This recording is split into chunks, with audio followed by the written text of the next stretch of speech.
Assalamualaikum warahmatullahi wabarakatuh. Eh, Bapak Ibu evaluator yang saya muliakan, perkenalkan saya Mara Halim, peserta PKA atau workshop PKA dari Aceh yang saat ini bertugas di Badan Pengembangan Sumber Daya Manusia Aceh atau BPSDM Aceh. Izinkanlah saya pada kesempatan ini untuk eh, memaparkan strategi pembelajaran agenda 2 pada workshop ini eh, yang akan saya sampaikan dalam bentuk PowerPoint. Berikut ini akan saya share PowerPoint sebagai eh, upaya memaparkan strategi pembelajaran agenda 2 ini.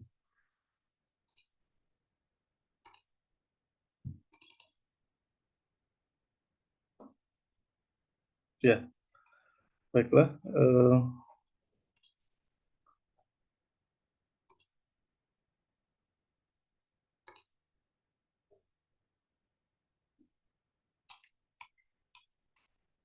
Eh,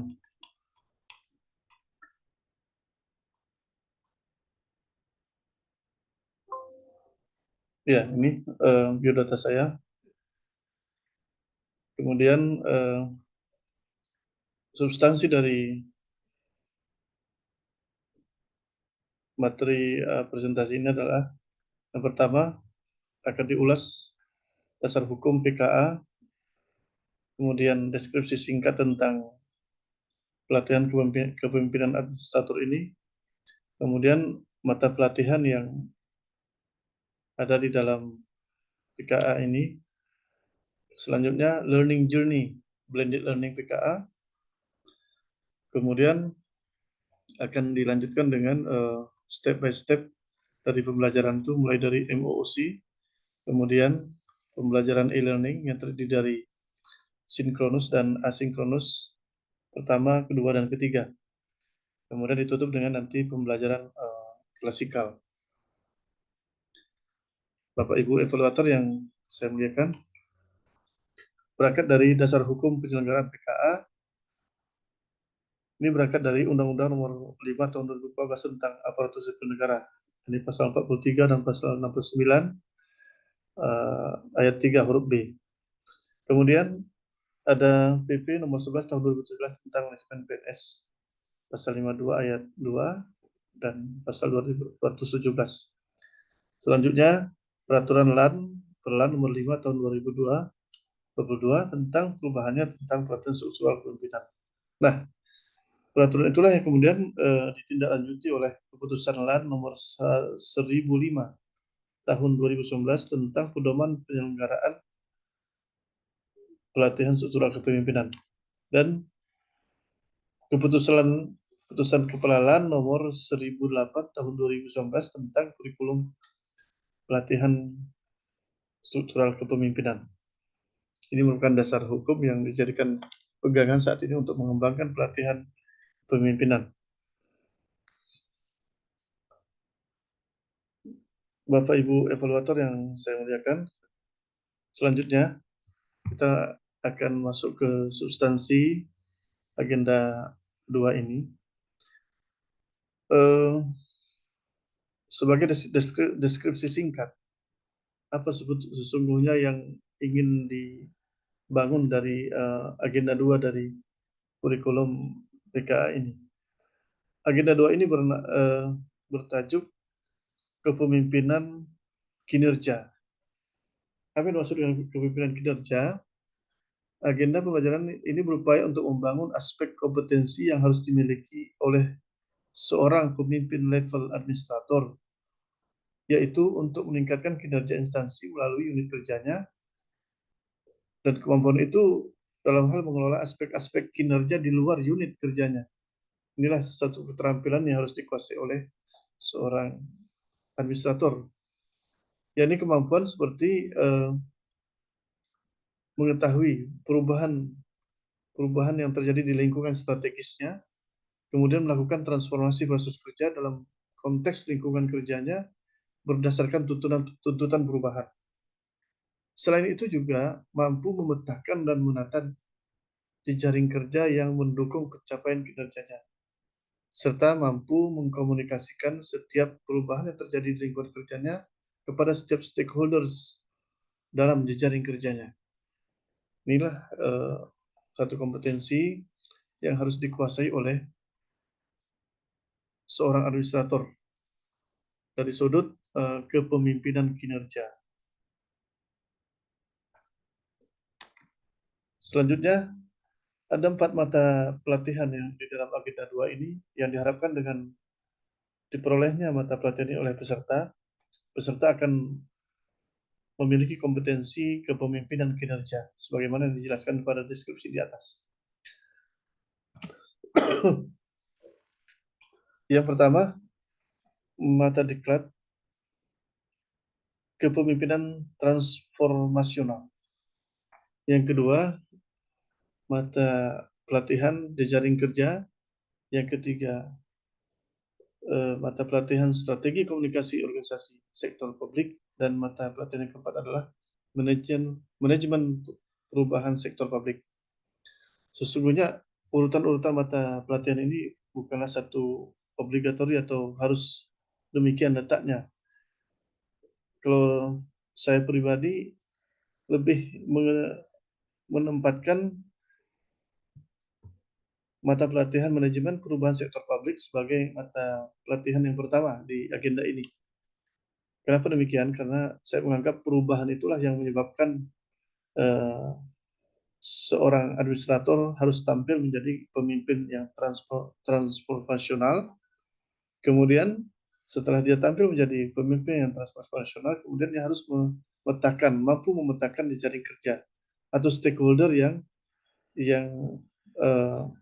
ada di bawah ataupun berkaitan dengan fungsi kerjanya.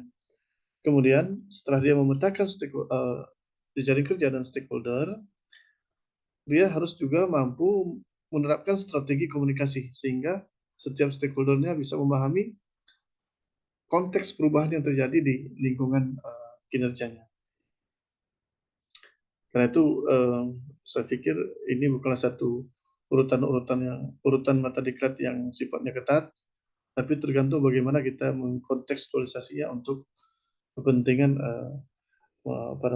penjelasan agenda ini.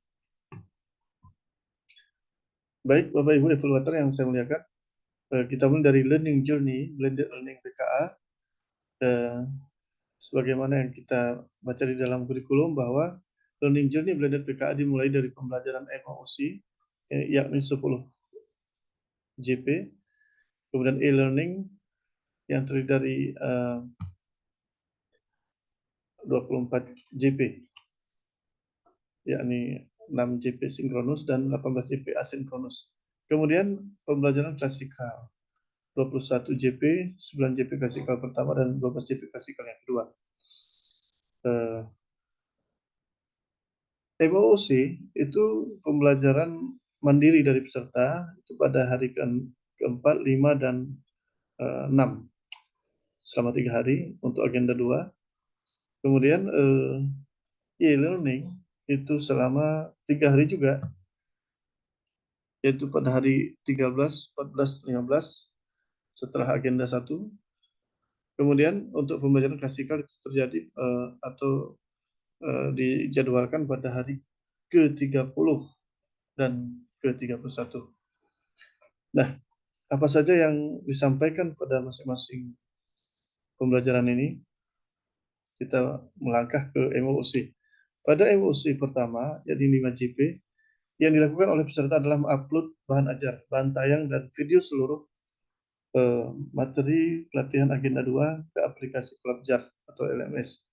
Kemudian, MOOC kedua, yaitu pada sebanyak 3 dan 2 JP, mereka mengupload modul, bahan ajar, bahan tayang, serta penugasan, yaitu membuat essay, dan video seluruh materi pelatihan agenda 2 ke aplikasi Kolabjar.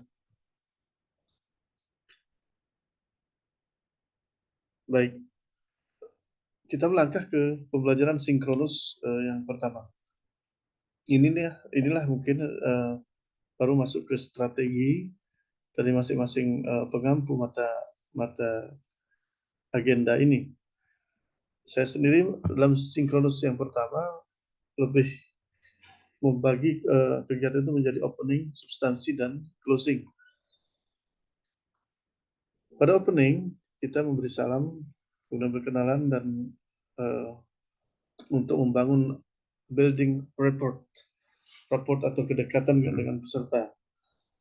Saya menerapkan pembelajaran yang apa yang disebut dengan santai tapi serius gitu, slow but sure. Tapi dalam pembelajaran itu jangan ada peserta yang merasa tertekan atau tidak merasa nyaman dalam berkomunikasi.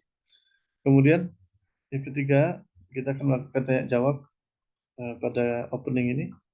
Kemudian penyampaian tujuan pembelajaran, saya kira ini yang paling pokok. Pada opening, kita harus memberitahu lebih awal kepada peserta bahwa ada tujuan yang hendak dicapai dari proses sinkronus satu ini, walaupun jumlahnya cuma 2 JP. Baik, pada substansi, saya berusaha untuk melakukan brainstorming, kemudian menggali pengalaman peserta ketika membaca modul satu, yaitu manajemen perubahan. Kemudian pada overview modul 1, serta esai-esai yang dibuat oleh peserta berusaha untuk kita tampilkan satu atau dua peserta.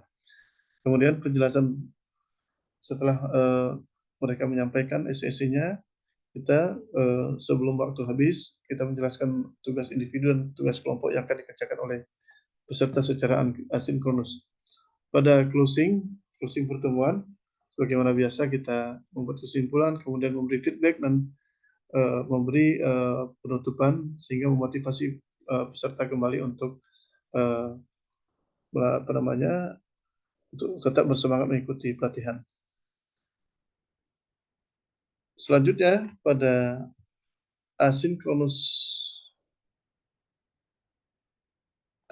pertama, saya akan memberikan tugas individu berupa menyempurnakan makalah yang dibuat pada saat pembelajaran mandiri dengan melakukan revisi keterkaitan revisi pada makalah yang telah dibuat pada kertas A4 dalam bentuk nanti dikumpulkan dalam bentuk file PDF. Kemudian waktu pembuatan pada hari pertama serta pengumpulan paling lambat hari pertama pukul 23.59. Kemudian tugas individu yang kedua adalah learning journal. Pertama dibuat dalam bentuk rekaman suara file MP3 dan berisi tentang kesan dan pesan selama proses pembelajaran. Durasi 3 menit dan pengumpulan pada hari pertama sebelum pukul 12. Selanjutnya, tugas kelompok pada asinkronus pertama adalah role model, di mana peserta memilih kepemimpinan transpersonal yang bersifat nasional. Karena tugas kelompok kita menganggap ini tidak terlalu sulit. Mereka akan mengulas seorang tokoh pemimpin kaliber nasional yang dianggap sebagai tokoh yang transformatif dan memberi inspirasi kepemimpinan berskala nasional. Untuk file dikemas dalam bentuk video waktu pembuatan hari pertama juga. Itu di hari pertama ini ada beberapa kegiatan yang harus diikuti oleh peserta. Baik, Bapak Ibu evaluator yang saya muliakan, pada sinkronus yang kedua, opening secara umum sama dengan sinkronus yang pertama. Substansinya yang paling penting, yang pertama brainstorming pemahaman tentang modul manajemen perubahan di MUC. Kemudian kita ajak peserta untuk diskusi singkat tentang perubahan lingkungan strategis. Kemudian mereka diberi kesempatan presentasi satu atau dua orang untuk overview modul manajemen perubahan sektor publik. Kemudian menjelaskan penugasan untuk hari kedua ini dan rangkuman kesepakatan bersama hasil pembelajaran. Pada closing juga membuat kesimpulan, kemudian memberi feedback dan closing statement untuk menyemangati peserta untuk tetap semangat mengikuti pelatihan. Pada sinkronus yang asinkronus yang kedua, tugas individu adalah yang saya berikan melatih penggunaan berbagai tools of analysis untuk identifikasi masalah. menemukan isu prioritas serta memilih alternatif solusi. Tools terkait bisa berupa AKPK, USG, dan SWOT. Menurut saya tugas ini penting untuk melatih visual analisis para peserta dalam penggunaan tool-tool yang sangat familiar dalam diklat-diklat kepemimpinan atau diklat manajemen. Pada tugas kelompok, saya akan memberikan untuk melakukan apa namanya, mengajak peserta untuk melakukan innovation shopping, yakni menentukan atau memilih best practice berupa salah satu instansi yang dianggap telah memiliki kinerja yang baik, yang ditandai dengan kepemimpinan transformatif, memanage perubahan dengan benar, kemudian memiliki jaringan kerja yang baik, serta memiliki komunikasi yang baik dengan stakeholder-nya. Untuk file dalam bentuk PDF maksimal 5 halaman, dalam kertas A4, format Arial, waktu pembuatan hari kedua, dan pengumpulan hari kedua paling lambat pukul 16 WIB.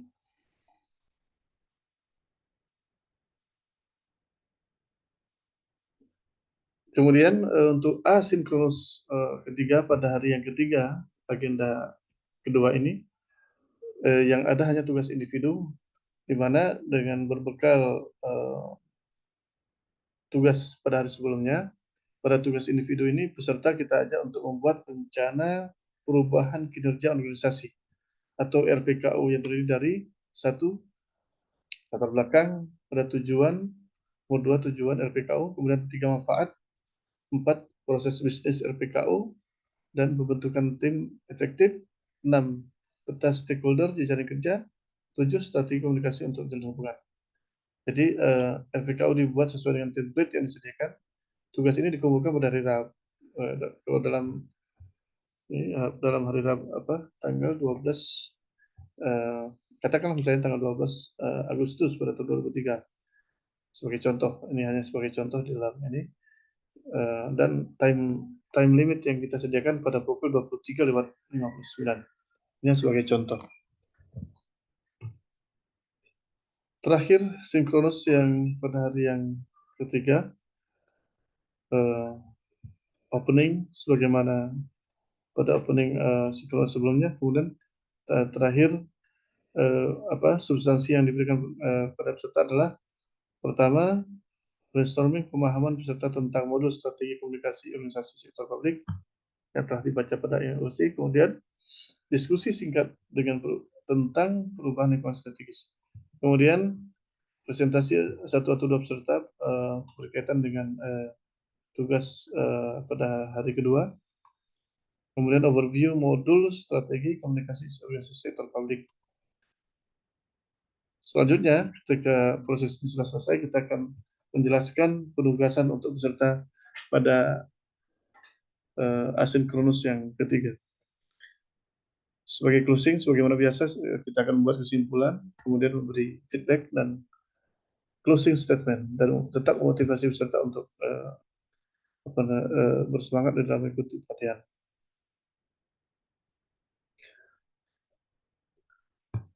Bapak Ibu evaluator yang saya muliakan, pada step terakhir adalah strategi delivery klasikal. Pada delivery klasikal ini secara umum hampir sama seperti klasikal yang kita lakukan pada model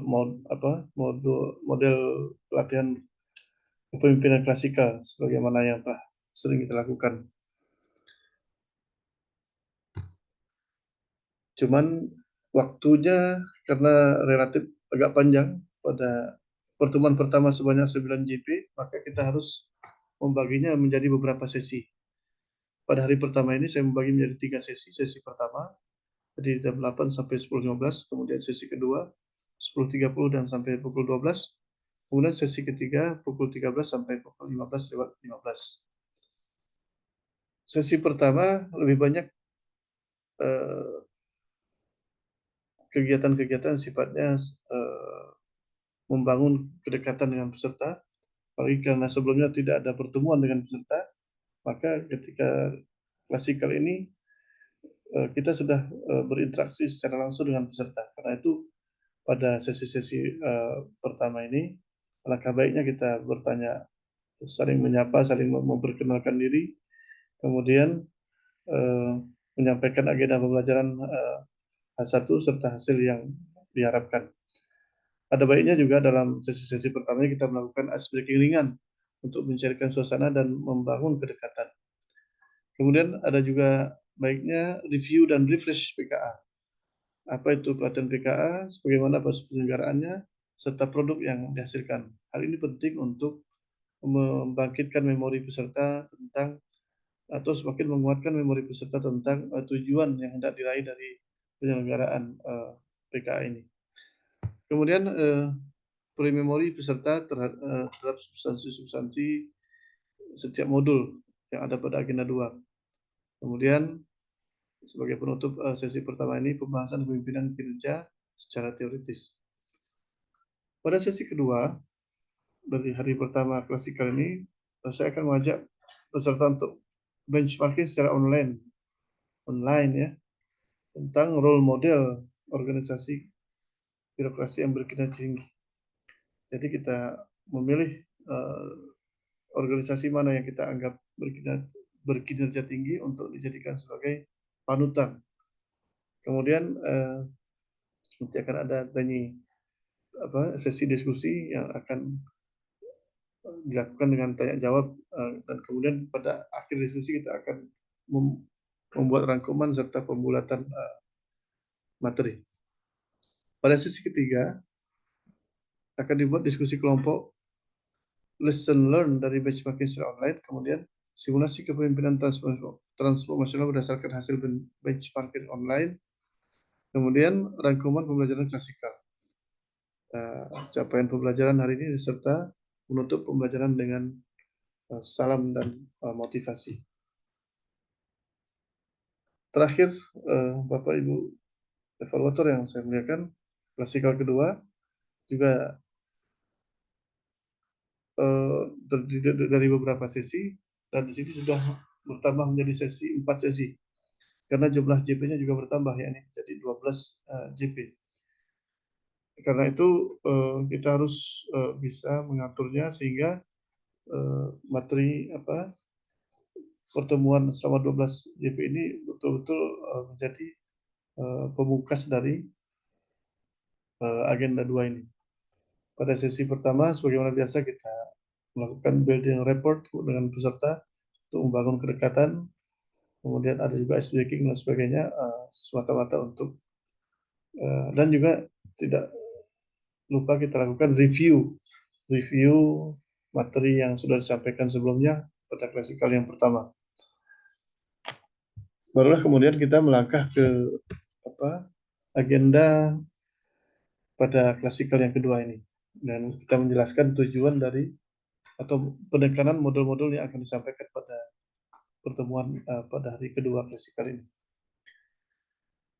Pada sesi kedua, kita akan mengajak peserta untuk membedah secara langsung praktik kepemimpinan di instansi masing-masing. Jadi kalau pada hari pertama lebih pada teori, pada hari kedua ini kita akan memberikan pada praktik. Kemudian kita mengajak diagnosa perubahan pada organisasi masing-masing peserta. Pada sesi ketiga, kita akan adakan diskusi kelompok, take and give, diagnosa perubahan organisasi antar peserta. Kemudian kita akan mencoba merangkum pembelajaran atas praktik kepemimpinan di masing-masing organisasi peserta dan capaian pelajaran pada hari ini.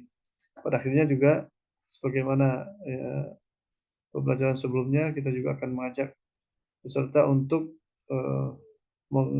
membedah dan evaluasi modul 1, 2, 3, 4 yang telah diberikan pada pertemuan-pertemuan sebelumnya.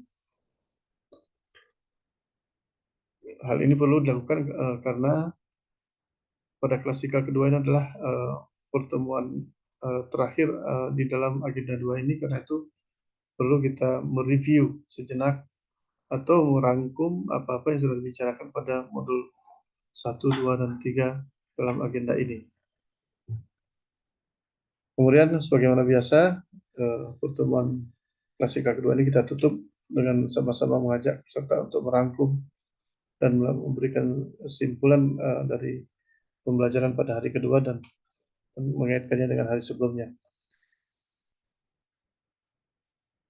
Bapak Ibu evaluator yang saya muliakan, demikianlah dengan berakhirnya klasikal kedua, maka berakhir pula penyampaian saya tentang strategi delivery agenda kedua dari Diklat Kepemimpinan atau pelatihan kepemimpinan administrator, khususnya pada agenda 2. Mudah-mudahan strategi ini dapat artinya diterapkan di dalam pelatihan yang resmi dan tidak lupa saya memohon masukan serta kritikan dari Bapak Ibu evaluator untuk kesempurnaan strategi yang telah saya susun ini. Akhirul kalam, saya Marah Halim dari BPSDM Aceh ucapkan terima kasih atas bimbingan dari Bapak Ibu evaluator untuk kesempurnaan apa yang telah saya susun ini. Akhirul kalam, saya ucapkan terima kasih. Wabillahi taufiq wal hidayah. Wassalamualaikum warahmatullahi wabarakatuh.